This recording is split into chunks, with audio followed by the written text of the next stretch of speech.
The Benjamin Dixon Show is only possible with listener support. Go to www.thebenjamindixonshow.com to register for our blog and join the Progressive Army. And now, ladies and gentlemen, you're now about to witness the truth. It's the Benjamin Dixon Show.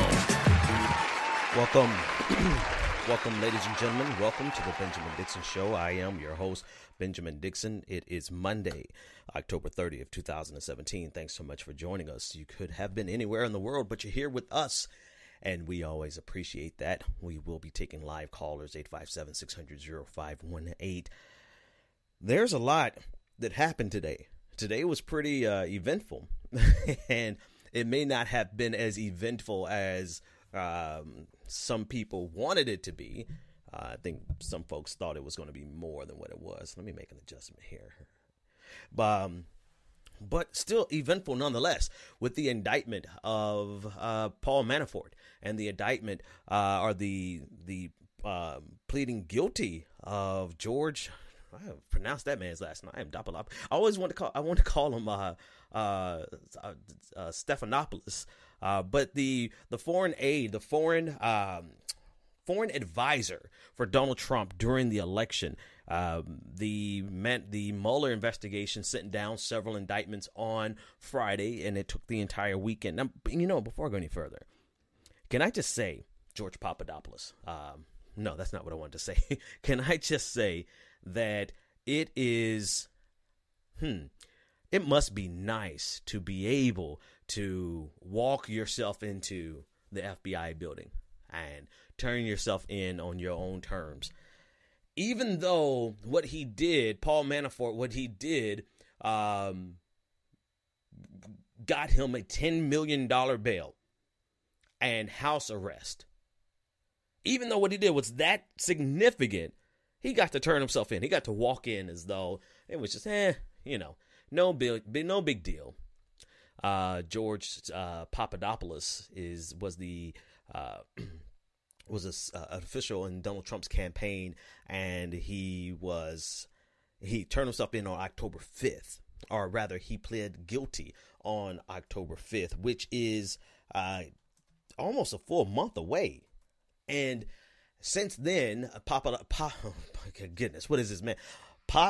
Papadopoulos. What the hell kind of, first of all, what the hell kind of name is that? Who is this dude? What are you, Papado? I'm gonna call this dude Papado, George, whatever the hell his last name is. He was seen going in and out of the special counsel in Bob Mueller's investigation, meeting with him since October 5th, since he pled guilty. Now, the things he pled guilty to was straight out lying to the FBI probe. Yeah, so the audio is clearly coming from somewhere I don't want there. So let me make a quick tweak while we're working. So he has, since the beginning, been, since October 5th, he has been working with Mueller. And I think, quite honestly, this is where he's going to get Donald Trump. If there's anything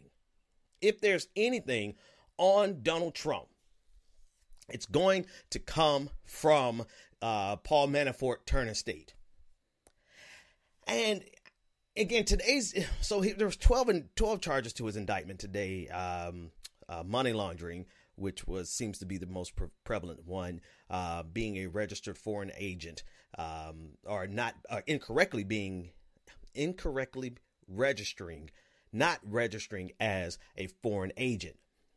This is in his time, probably when he was a consultant for Turkey and was not properly registered. The thing about that, though, if you think about that, there are other people who have that same problem, right? So it's not going to end with Manafort.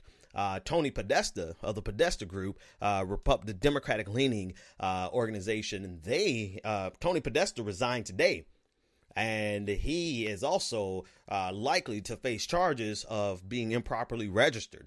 But we'll get to the Podesta Group in a minute. But with Paul Manafort, there was one charge that a lot of people kind of just went right past and didn't really talk about. The first and foremost charge, which was conspiracy against the United States of America. Now, that can be a litany of things, and that could be the opportunity for collusion. And here's the thing about it. You guys know I run in a lot of different circles. I run in neoliberal circles. I run in progressive circles. I run in socialist circles, extreme left circles, Antifa. I check them out on sundry times. And quite a few of my circles feel like there's absolutely nothing to the Russian investigation. And my thing is, how do you know this? What information do you have other than a statement of faith that you don't think that there's anything to this? Because that's really what you boil down to at this point. You don't think that there's anything to this, but in actuality, all we can do is let this play itself out. And once it plays itself out, then we can find out, was there something to it or not? It could very well end up being nothing to this. Right?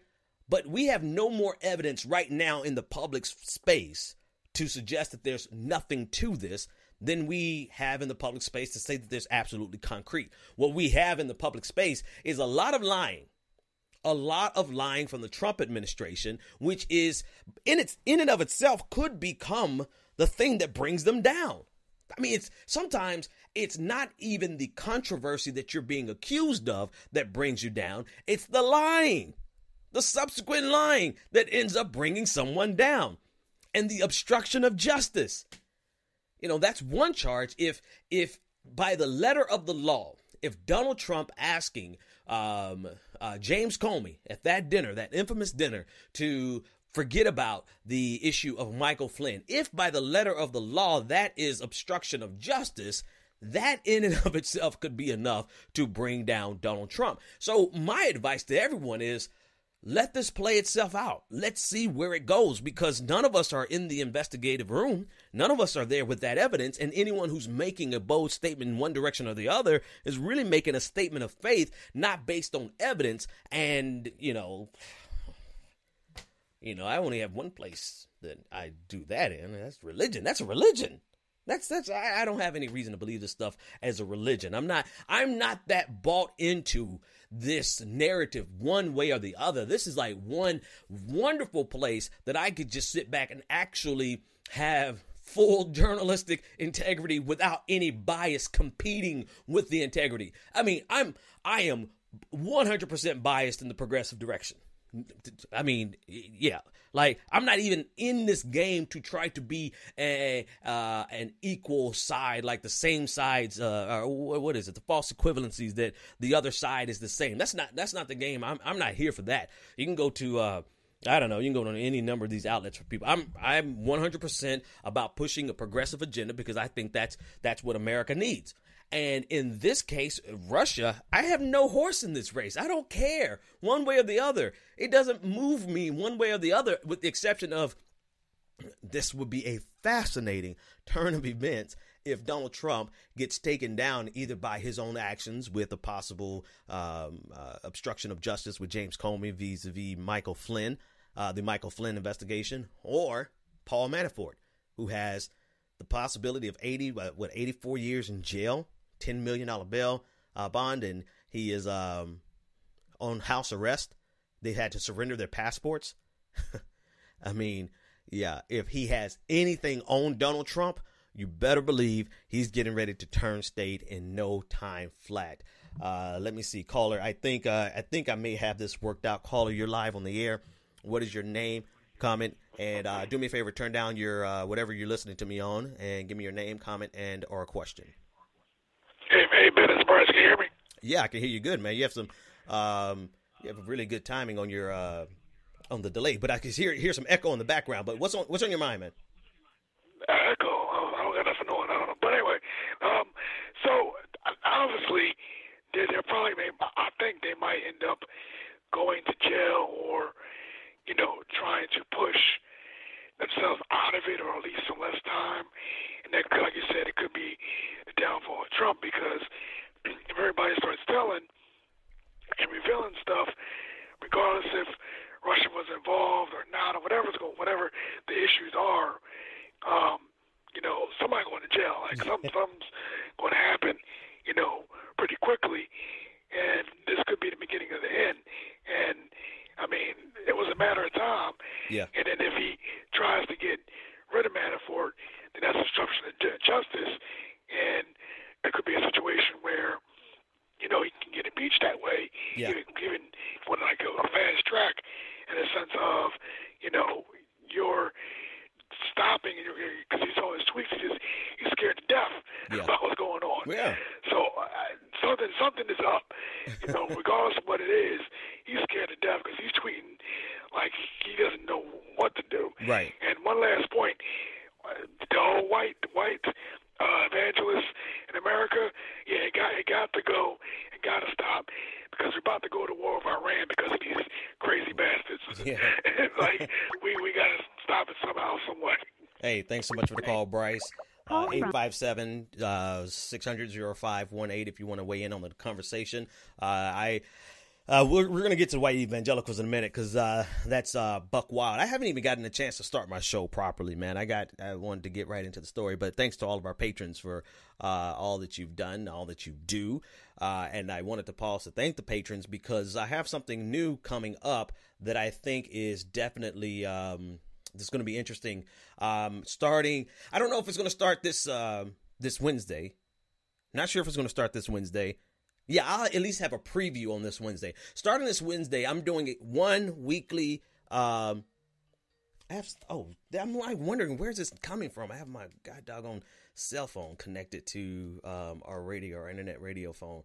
I'm like, why is that buzzing? So anyway, starting this Wednesday, once a week, I'm doing a new podcast that's like produced like an actual podcast. Like what we do here. I had somebody ask me, Ben, this is not, I have a whole lot of choices of podcasts to choose from. Why would I listen to yours? Well, because I don't do this Benjamin Dixon show. I don't do this as a podcast. I do this as talk radio. Like we get on the phone with you all. You call, we talk back and forth. But I digress. The point of me even going to this conversation was to pause and say that starting on Wednesday, once a week on Wednesdays, I'm going to drop a fully produced podcast dealing with being a black Christian in a white evangelical America.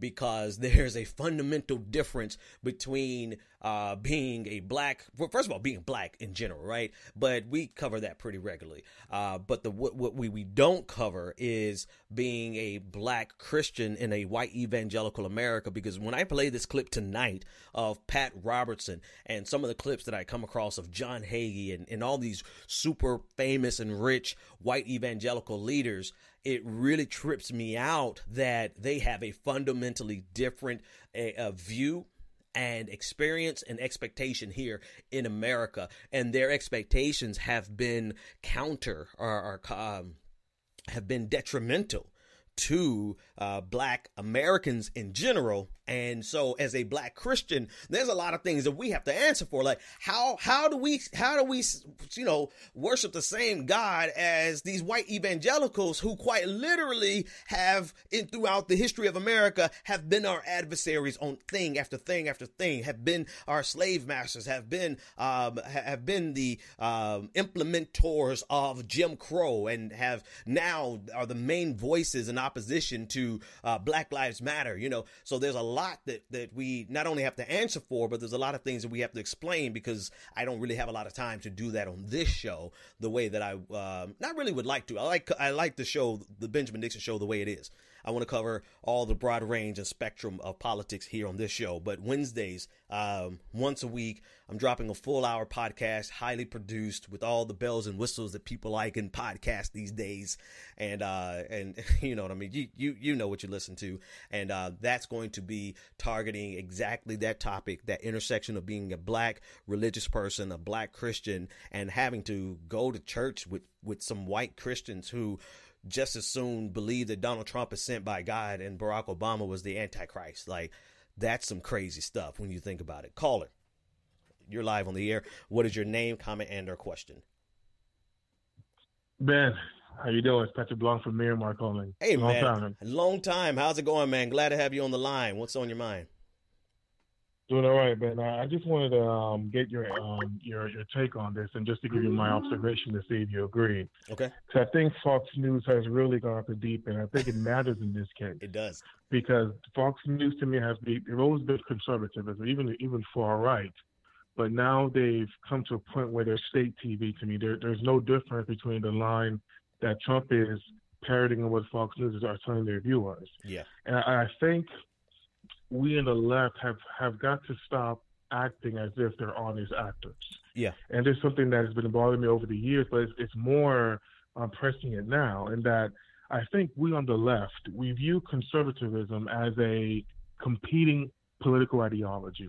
We disagree with it. We want to defeat it at the ballot box.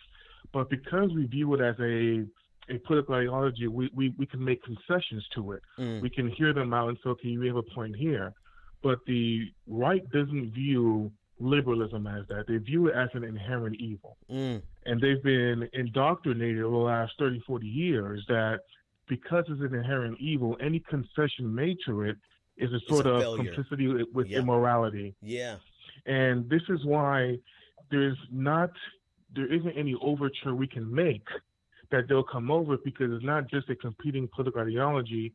To them, it's accepting a sense of immorality. And where that becomes relevant here is that what you were saying on your other show with your co-host is that Fox News can't concede any point. They can't. Right. Even if it's blatantly true. Right. They can't distort from their narrative, and we think, well, their narrative is purely monetarily based for their donors. I think, of course, is that. Yeah. I think there's a larger point is that because of their indoctrination and not being able to concede to the left on any point, they're going to defend it even though it's blatantly obvious. And I'd like to get your take on that.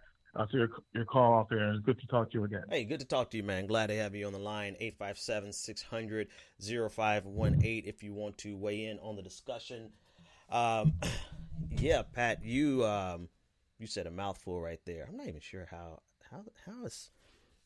You ever have something work and you're not really sure why it's working, because it technically shouldn't be working, but it is. So I'm not going to ask you questions. Pat, you hit something on the head here, right? Here is a problem that we have to be willing to fight with. That's the key thing. It's all or nothing for conservatism. All or nothing. See, we look at neoliberalism as the greatest threat from the progressive side, right? We look at neoliberalism as the greatest threat, but like we are actually starting to get concessions from corporate Dems. Not many. The fight's not won. It's not over, right? It could be a sleight of hand, but we actually have corporate Dems talking about Medicare for all. That's progress. With conservatism, the caller, Pat, longtime supporter of the show, is 100% accurate. They are on some dominionism / Christian Zionism / totalitarianism, and every single one of those words means something very specific and something unique. But when you combine those together, it is an all or none scorched earth game with them. They think the world would be better if liberalism, progressivism, and anything that's not 100% neatly fit inside of their ideology, they think that we should be removed from the face of the earth. Or at least have our constitutional rights removed, right? You have Roy Moore out of Alabama, who believes that the First Amendment was literally just for Christians, right? So this is an all or nothing scorched earth game for them. And they don't believe in coexistence. There's a clip of Paula White who, this is a fundamental difference, man. This upcoming podcast, I want you guys to sign up for it and subscribe, and I'm going to treat it as a whole different entity. But it's so important because this is a fundamental difference between most black Christians and this vein of white evangelical Christianity in America. Paula White, who's a spiritual advisor to Donald Trump, Paula White said that, we're not here to blend in. We're here to take over, saying that Christianity is here in America to take over, is a matter of legality. They are here to change America into a theocracy, And so this is something totally different than most black Christians in America who believe in liberation theology, or maybe they just believe in God, right? We're not here. We already know. This is the unique difference. We already know what it's like to be on the side of the oppressed. We know what it is to be oppressed. So there's nothing that's in us, for the most part. There's always exceptions to the rule, but there's very little inside of black Christians who want to dominate and oppress and be the ruling power in America at the expense of the freedoms and the liberties of everyone else. This is literally what dominionism is about in the United States, and this is how they can excuse everything that Donald Trump does, because it doesn't matter. It doesn't matter how evil of a man or how disgusting or debased of a man he is, or how lewd and lascivious he actually is, because all that matters is that he is the tool that's ushering in their domination. That's some dangerous stuff. And whereas I wouldn't say that the majority of white evangelicals as individuals believe that, when you have people like John Hagee and you have people like Paula White who are sitting in these positions of influence over a large swath of people preaching that ideology day in and day out, that is as dangerous, and that is quite literally what fuels this totalitarian all or nothing move by the Republican Party, by conservatism. It's mixed with religious dogma, and that's what gives them they feel like the legitimacy and the right. They feel like ordained by God, and that anything that does not conform to that worldview 100% is the devil and morally bankrupt and has to be purged. That's how they could look at a person as, I mean, it's not going to be popular with some of my audience, but milquetoast is Barack Obama, who was as non-threatening as Barack Obama. I mean, he was as bland of a black person in power as you can get. This is what Michael Eric Dyson said. He was like the Hank Aaron, right? He was as black as the times would permit. He was as progressive as the times could handle, because they still think Barack Obama was a socialist, right? And as milquetoast and bland, he's a great speaker and all those good things, but he was non-threatening from an American systems level, right? He was non-threatening to the American domestic policy. He wasn't going to overturn the Wall Street. He wasn't going to do it. He wasn't going to seize the means of production in the United States. He wasn't going to nationalize the banks. He wasn't going to do anything like that. And yet and still, they saw that he was the greatest threat to American democracy and liberty and to Christianity. They felt this was a man who went to church. This was a man who, if he ever had any indiscretion on Michelle Obama, nobody has ever heard about it, right? He was a family man. He was everything that you would expect a Christian type person to be. And yet you have this vein of republicanism, evangelicalism, this vein of Christian conservatism politics that viewed him as the literal, like the spawn of Satan.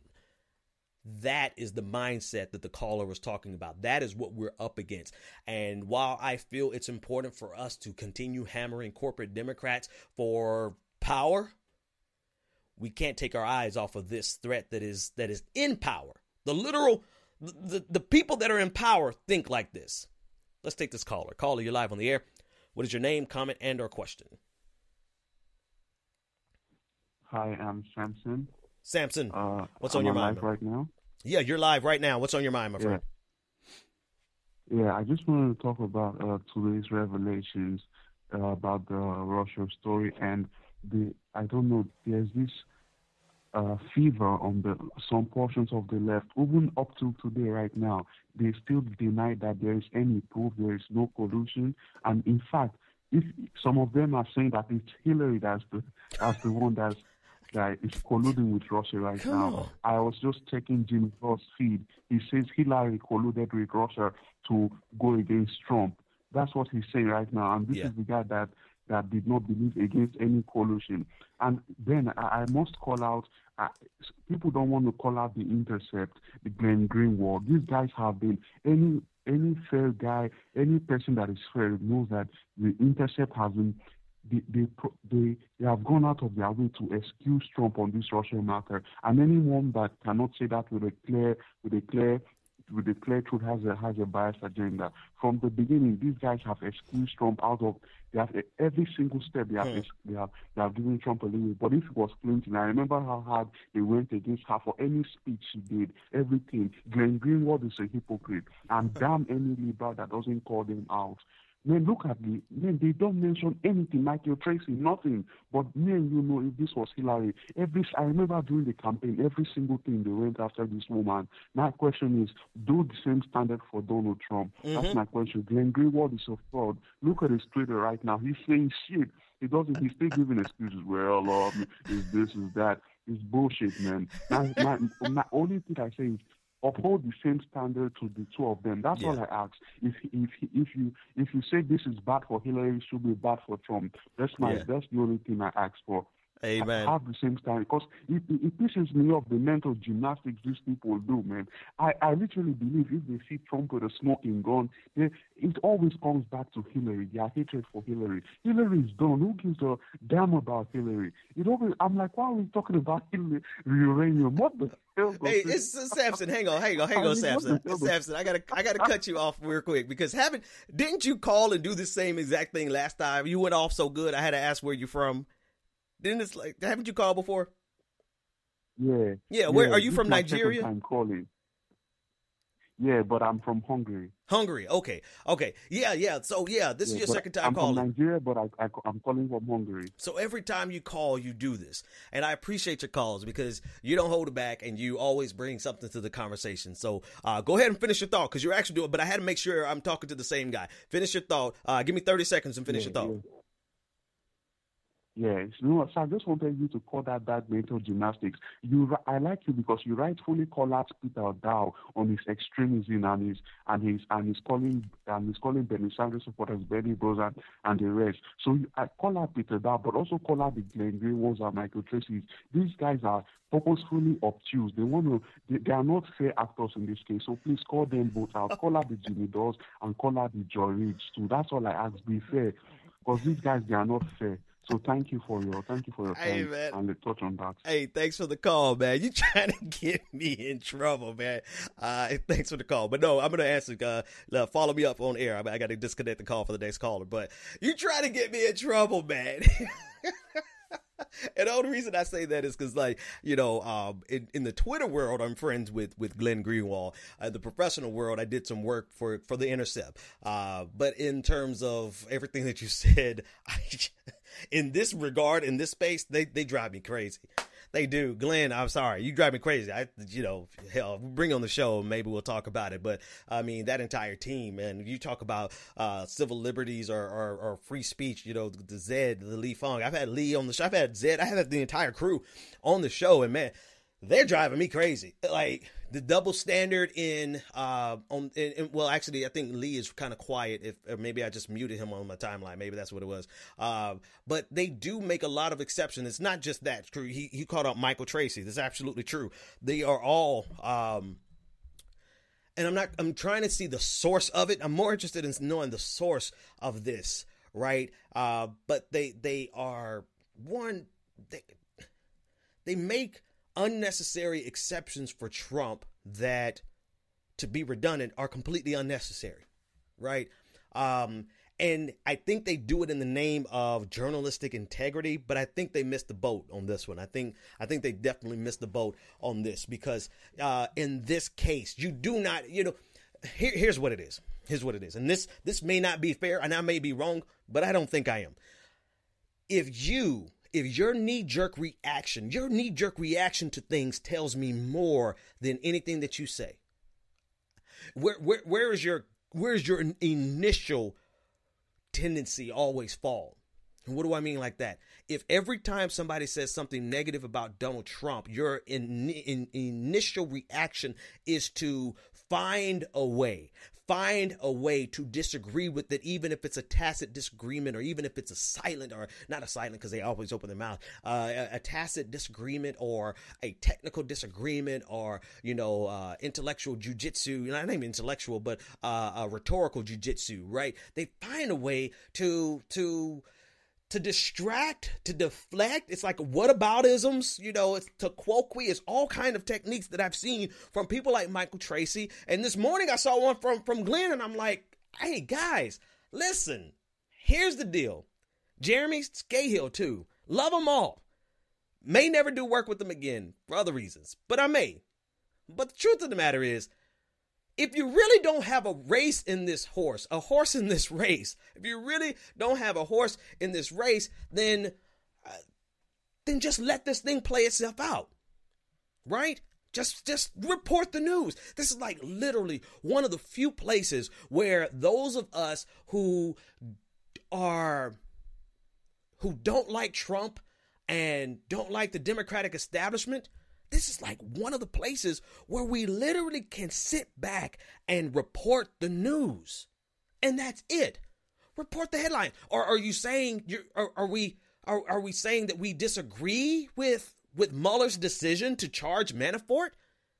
How then? What is the basis of your disagreement? Are we disagreeing on the entire Russian probe into Donald Trump? Then how? How can you be so confident? And this is for everybody. Now, I'm moving on from the Intercept boys, because my main contention with them, we can argue about this to the end of the world. I don't give a damn, deal or no deal, work with you in the future or never work with you in the future. But that bullshit about this overabundance of protection of the speech of Nazis, and then I check your timeline when other people lose their right to speech and you don't say a damn thing.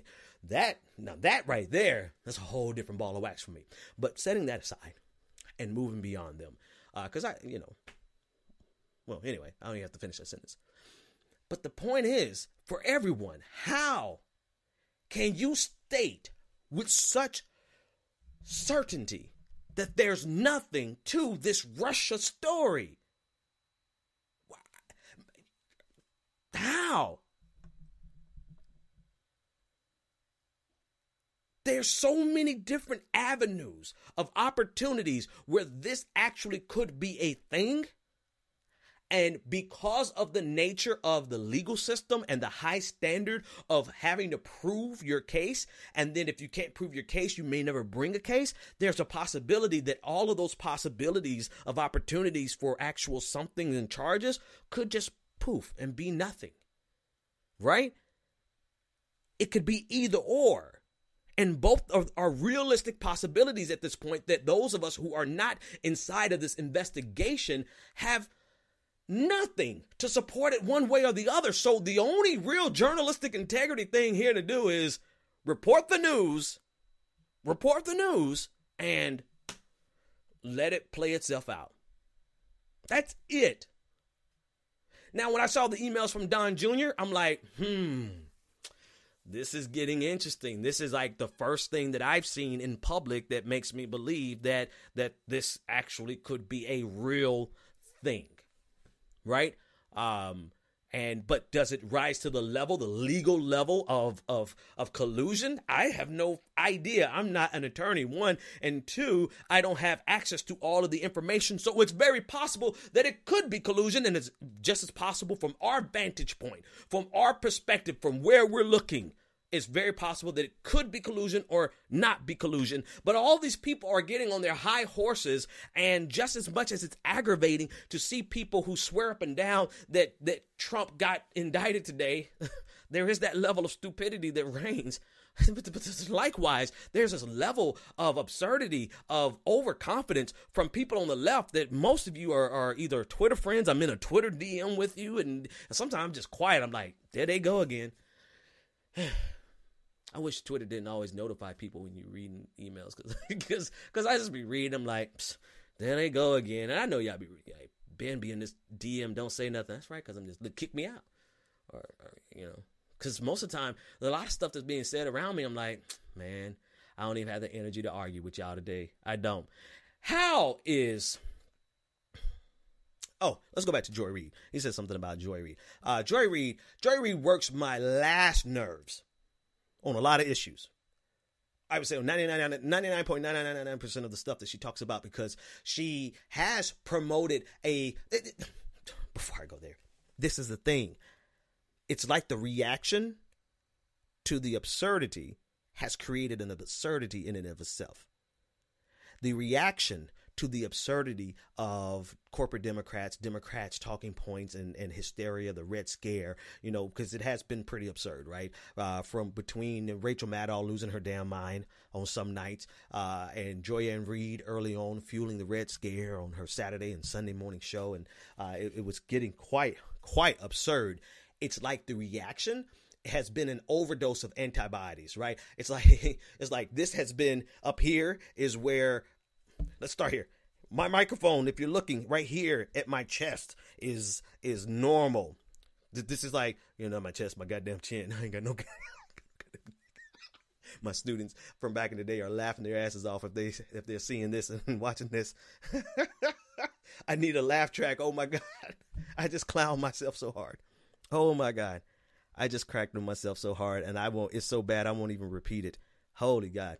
Okay, I'm gonna try this again. Let me bring it back in because that was ridiculous. Whew. The reaction to Russia and the absurdity of the Red Scare that was fomented by liberal media and the Democratic Party because it was good politics and it was good for ratings. Great politics. I actually kind of agree with the politics because it strangled the political life of Donald Trump. And I'm sorry, we actually needed that. Okay, so from the political perspective, if this is what we had to do to stop Donald Trump in his tracks, and you see all of the things that Donald Trump has tried to do, I think politically, a masterpiece that we needed. Thank you. Because otherwise, Donald Trump would have had free reign to do whatever he wanted. We would have had the repeal of Obamacare, but he can't even get to that because he's struggling with Russia. We would have had, I don't think we would have had the travel ban because the judges made the decisions that they made, but all of his other agenda items have been completely choked out by this Russia scandal. So politically it has been a 100% advantageous tool that we did not have any other means of stopping the Republican onslaught. And so if people are, from that perspective, politically, it was necessary. And good job, Democrats, because otherwise, think about what Donald Trump could have accomplished in the last year. I mean, we're almost at 1 full year since the election, 10 months, 11 months since he took office. Donald Trump could have really hurt America even more than he already has. All right. But now the reaction was pretty absurd, right? But the media coverage was pretty absurd. The Joy-Ann Reids, the only person I think on MSNBC at night that didn't lose their goddamn mind was all in with Chris Hayes, and he kind of floated around. But the Rachel Maddows, lost their minds, and so the left, progressive lefts, the Glenn Greenwalds of the world, the progressive circles. Other names escape me right now, but you guys know exactly who I'm talking about. They tried and they took a principled position of opposition to the opposition to Trump. The anti-Trumpers is basically what they're called. The people who are anti-Trump, right? So they took this position, and for a while it yielded pretty good analyses. Right. It exposed a lot of hypocrisies and a lot of fatuousness, a lot of silliness that existed in media, liberal media. It became super easy to critique them because they were sloppy and they were almost childish with the Red Scare. And then it became dangerous. But now it's almost like they got stuck there. Right. And this is why I say all the time, and I hope you guys are following me tonight because I'm all over the place, but it all ties together. But a while ago, I said on the show that it's important that you never get stuck in any place and that you're always a consistent traveler, that you move from one monument to the next. And by that, I meant, when you find yourself interested and believing and feeling and all absorbed in a particular ideology, a particular argument, a particular worldview, it becomes easy to stay there. You build monuments there. You build entire arguments there. You build debate points there. You write out your responses. It becomes your world, right?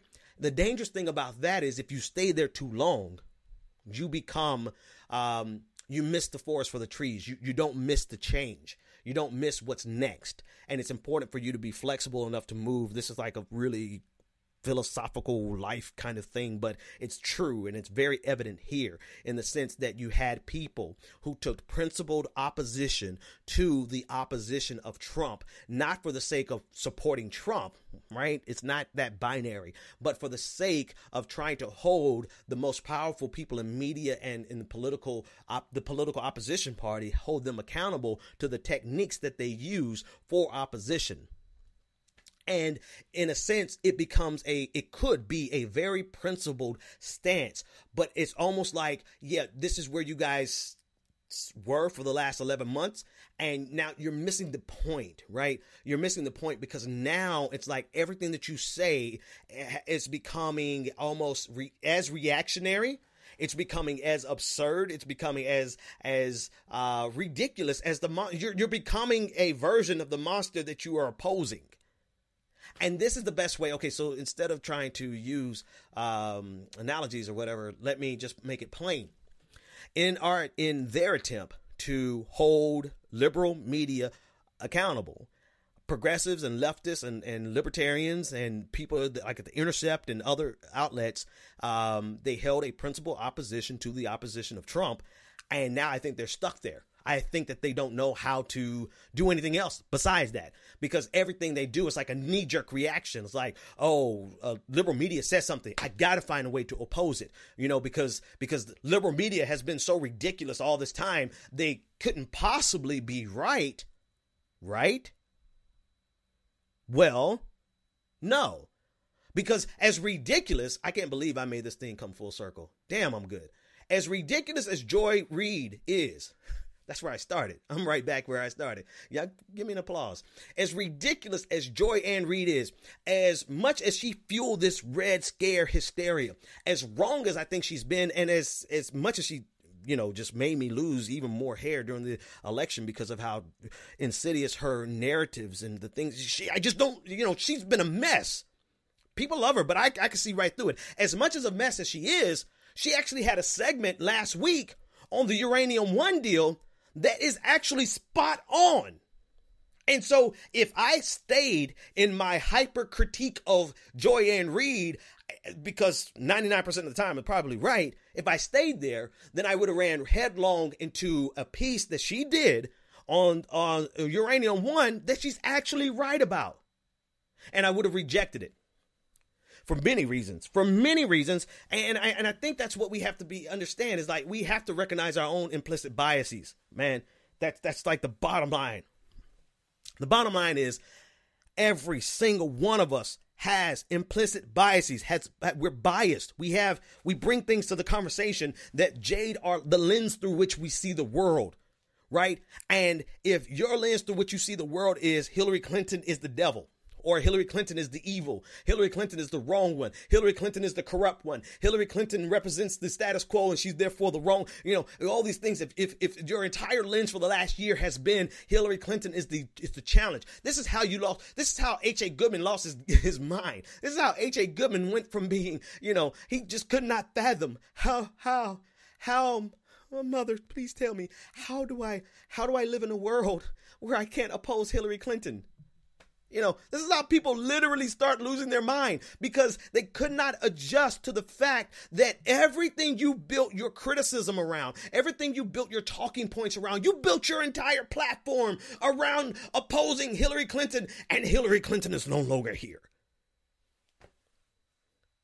Fox News. This goes back to the other caller. If you stayed with me at this point, I'm blessing you at this point. Because it all connects together.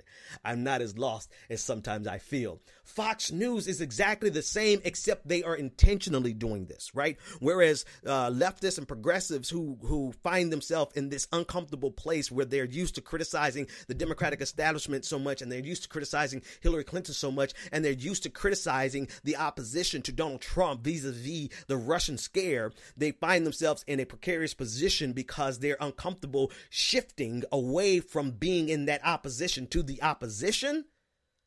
It didn't happen on purpose for progressives and leftists, I don't believe. But for Fox News, it's 100% on purpose. This is their brand. This is how they make their money. This is how they get them coins. They get it by finding any kind of way possible to make the next 4 years about Hillary Clinton. And she's not even in office. And this is why people make the accusation that, well, your behaviors, some of you at the Intercept and some of you who are, like Michael Tracy over at the Young Turks and some of you people who are stuck on this monument of opposition to the opposition and opposition to Hillary Clinton. You're stuck on that monument. Maybe it's not on purpose, but to us, the actions become the same, and the fruit and what you produce, what you say is almost word for word what you're going to get from Fox News. And we all know Fox News is doing it on purpose. And so that's why you get accused every now and then of just parroting right-wing talking points. You sound just like, Julian Assange. He sounds just like Fox News now. He's, some things that you find on Michael Tracy timeline. He sounds just like Sean Hannity sometimes. It's like, my God, what the hell is going on here?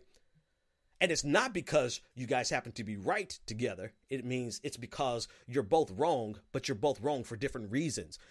I think it took a principled stance to be the opposition to the opposition, but you guys have missed the boat. And there's a shift in some of the things that are happening now. And if you get stuck there in this world of opposition to the opposition and opposition to Hillary Clinton, then you're going to end up sounding as ridiculous as the propagandists over at Fox News, who have no other choice because they've crafted their entire platform than to make the next 4 years as though the greatest threat to America is the woman who's in the woods with Bigfoot shopping in the grocery stores. And then people are going to craft. I'm running out of time. I might not even have time to talk about Pat Roberts, right? Pat Robertson. People are going to craft and create this to seem as though, no, Ben, you're missing it. Hillary Clinton is still powerful. Hillary Clinton is still running things. Yeah. Okay. All right. Folks, the Democratic Party is making moves away from Hillary Clinton. Barack Obama is still powerful. Barack Obama is still powerful. Hillary Clinton is not powerful. I mean, you want to know case in point? Let's look at the dramatic drop, if we even see donations this year, to the Clinton Foundation, because their entire brand is irrelevant now. But people have to convince themselves that Hillary Clinton is the hand behind everything else. And I'm like, man, Hillary's gone. She's irrelevant. Now, the piece, I can't just breeze past this because I know people are going to be like, oh, Ben, you said Joyanne Reed was right about Uranium One. You're goddamn right she's right about Uranium One. Where have you been? Where have you been? If you had been in my show last week, you would have seen me. She did it in 2 minutes because, she probably took my notes. yeah, whatever. I'm trying to make myself feel good here. But she did it in like a minute and a half. I did a whole show on it. And I went item by item in that article by The Hill. And the article by The Hill that started this entire Uranium One story again, that Donald Trump tweeted about, that Julian Assange tweeted about, and it got so big, the young, not so big, but it became hook, line, and sinker, right? The Young Turks picked it up, and they were like, this is at a minimum, this is an example of, no. I mean, if you took your time to read through these arguments and to use the same skeptical lens that you've used to break apart. That's all I got right now. To break apart this opposition to Trump, this mindless, senseless opposition to Trump. If you use those same critical lenses that you use to deconstruct, that's what I was looking for, this opposition to Trump, why can't you use it on this article? Why? Because you're bringing implicit biases to the conversation and you just don't like Hillary Clinton? Or this is something that feeds your audience pretty good, the Young Turks? I mean, yeah, it's easy for you to talk about it because your audience, YouTube loves that. YouTube is the domain. Why do you think my numbers are always so low here on YouTube? YouTube is the domain of the anti-Hillary Clinton no matter what. And I can't go there. I'm sorry. I can't. I cannot go to the place where I'm anti-Hillary Clinton no matter what. I'm anti-Hillary Clinton on the things that she should be opposed on, the things that she was wrong on. And now I'm anti-talk about Hillary Clinton because she's irrelevant. Why are you talking about it? It's irrelevant. With Donald Trump, you see how ridiculous it is for the president of the United States to still be talking about the Democrats, the House should be focusing on Hillary Clinton. Why? It's so absurd that Corey Lewandowski, he used to be, was he campaign manager for Donald Trump? He was on CNN the other day, last week, and he spoke of the need for Congress to investigate the Clinton administration. I'm sorry, guys, there is no Clinton administration, but they've created this derangement in the Trump administration and in Fox News because that's what they're paid to do. Sarah Huckabee Sanders is paid to be a liar, a professional lies. A professional liar. Right, a master of half-truths. That's what Sarah Huckabee Sanders is paid to do. But you have other people who are inadvertently doing the same thing because in their mind, they cannot figure out how the hell am I going to exist when everything that I created, everything that I worked on for the last year and the last 2 years has been in complete and total opposition to Hillary Clinton. Man, some of y'all need some post-Hillary Clinton, postpartum depression from Hillary Clinton. Like, y'all done gave birth to the Trump administration, and it's like y'all don't know what the hell to do. Y'all feel lost and empty on the inside because you no longer are carrying that baby. Oh, sweet Jesus. Sweet Christmas, man. I don't know if I finished my train of thought, but I hope you got the picture, right? I'm not going into Uranium One. If you want to know why I think Joy Ann Reid was right on Uranium One, go to my episode last week entitled Uranium One. I took an entire hour to do it, and Joy Ann Reid was right. She probably is wrong right now. Somewhere she's tweeting something that's wrong that should be clapped back against, right? And she blocked me, so I wouldn't even know. She's probably wrong right now. She's probably sitting at home eating dinner saying something that's stupid. But she wasn't wrong about the Uranium One deal.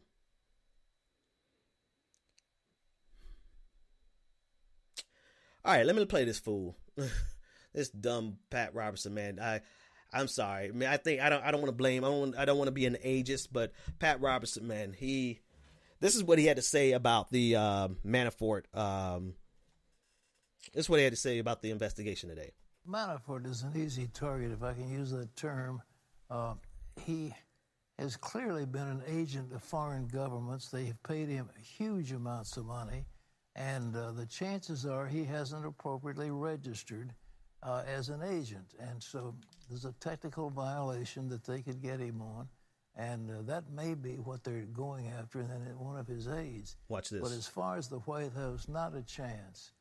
And there's, again, an op-ed today in the newspaper about what the president's power is. He can grant a pardon to everybody involved in this thing if he wants to. Huh, really? And there's no such thing as the president obstructing justice if he talks to one of his people in the Justice Department. They're part of the administration's force. That's his side of the aisle under the Constitution. All right, so here is one of the largest, most influential evangelicals. I don't know, he's not a pastor, but he has an entire news network, the 700 Club, saying that the president of the United States should pardon everybody.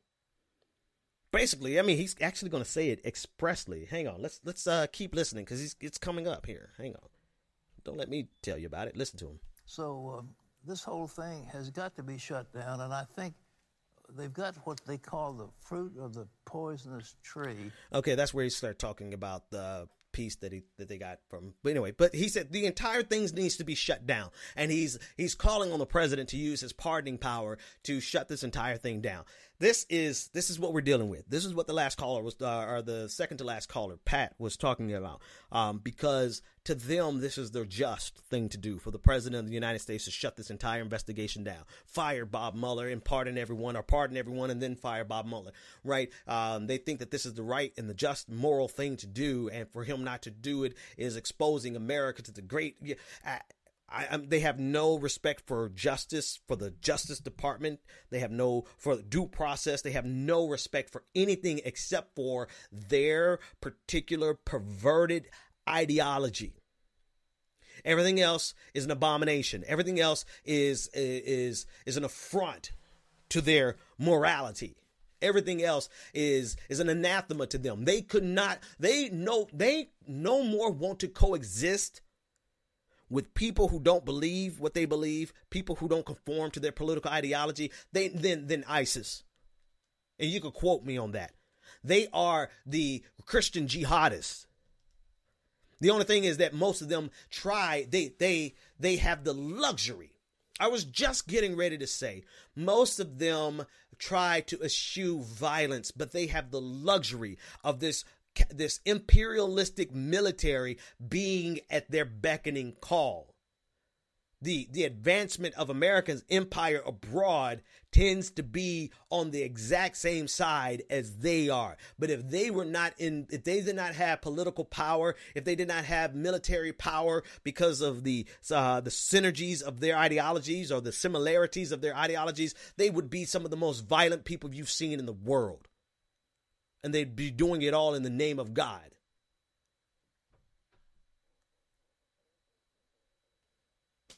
That's all I'm going to say about that. I'm going to reply to a couple of comments on Twitter. Have you noticed that the Democratic Party is still the Clinton Party? I haven't noticed. They aren't. They are still the Barack Obama Party. Look how Hillbots got Bernie removed from women's conference. That's why people still think about her. It's not the Hill. I think you guys are mistaking that it is. The person who still has power in the Democratic Party, the person that people still want to see, the person that got Tom Perez in power, that is Barack Obama. And think about it, guys. That's really how it should be, right? In the sense, not in terms of right and wrong, but in terms of how this thing works. It's Barack Obama's party still. He was a very popular president. The party lost to the Republican Party, so there's no new person to replace him. Had Hillary Clinton won or Bernie Sanders won, then it would be Hillary Clinton's party or Bernie Sanders' party, but it's not. It's Barack Obama's party still. He's still the most powerful person. So, I mean, everything that they're attributing to Hillary Clinton, I think people don't understand how unpopular Hillary Clinton really is. Guys, she's literally unpopular. I'm not talking about figuratively. I'm not talking a figure of speech here. I think her polling number back a month ago was lower than Donald Trump's. So that means there's a lot of Democrats who don't like Hillary Clinton, right? And I'm not saying that this should be a game of how unpopular can Hillary Clinton be, but I want us to put this in perspective. Hillary Clinton does not have power because nobody, who really, except the people who took the ashes of their mother and stuck their fingers in the ashes of their mother and wrote in or put a checkbox by the name of Hillary Clinton so that their mother, who died, this is actually a real thing, and I'm really an asshole for making fun of this dude because it's really hilariously sad, but so that his mother could vote for Hillary Clinton. Besides those people who are actually deranged, many of them who aren't even stable enough to actually be influential in the Democratic Party, besides them, Hillary Clinton's not popular. Hillary Clinton's not popular. I mean, yes, there's going to be some residuals. I'm not saying that she's powerless. But I think people are over-exaggerating her influence and her capacity to make things happen in America, that she quite literally doesn't have enough political pull anymore to make some of these things happen that people are accusing her of. And if it makes you feel better, just think of her as Bloody Mary. The more you say her name, the more likely she's going to show up. So just stop talking about her. Maybe she'll go back to the woods and do what she's doing out there. But that's besides the point. Why the hell are we even talking about her? You know why? Because people would rather believe. God, I was trying to be done at 10 o'clock, but now y'all going to make me go into overtime. People would rather believe, not just Republicans, but progressives would rather believe that there's something valid to the Uranium One Russian collusion vis-a-vis Hillary Clinton than the direct collusion with the Trump campaign. That's why we're still talking about it. And you all, I like all of you, love all of you, love you with the love of Christ, even if you don't want it. I love you like a brother and like a sister. But y'all are lost and stuck at this monument of opposition to Hillary Clinton, and you have not found your way past that, and you're still there because your entire last 2 years has been built around opposing Hillary Clinton. And now the person who gave you purpose, the person who gave you political purpose in life is no longer on the scene, and you've yet to find out how to live without her. I hate to psychoanalyze you all like that because I'm not a psychologist. But damn it, if I can't read people, and I'm reading right now how many people are still stuck in that place, just like the people we talked about tonight who are stuck in the place of anti-Trumpism, the opposition to Trump. They're stuck in that place and they can't see the forest for the trees. That really our job here in this place is not to try to undermine everything that comes out from the Mueller investigation, because that's what you're used to doing. That's what you're used to doing because you started off as a principled stance. No, our job right now is just report the goddamn news. Just report the news. Report the news and let this play itself out, because somebody's going to be embarrassed. When this is all said and done, this is why I have no. It's so beautiful I see why some people would rather try to play both sides, because you're never going to be embarrassed, right? It's easy to be right there in the middle because you'll never be embarrassed, because you don't care if it's a Democrat, you don't care if it's a Republican, you're not bought into this, you're not bought into that, you have no stakes in the game. I get it, because right now on this Russia thing, I have no horse in the race whatsoever. Somebody's going to be embarrassed. It's either going to be the Democrats, who have been putting so much energy and time into this, and there's probably nothing that can be proven as a matter of a legal thing, right, in terms of the letter of the law, such that they could prove beyond a reasonable doubt in a court.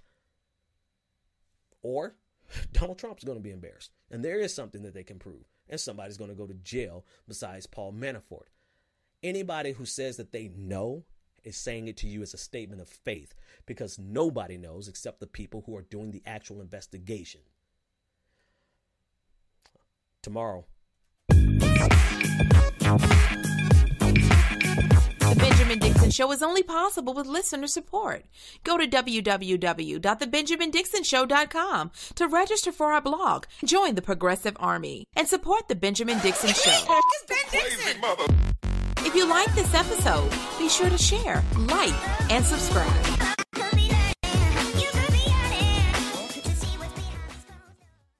Consider becoming a Patreon. Go to www.patreon.com/The BPD Show and support The Benjamin Dixon Show.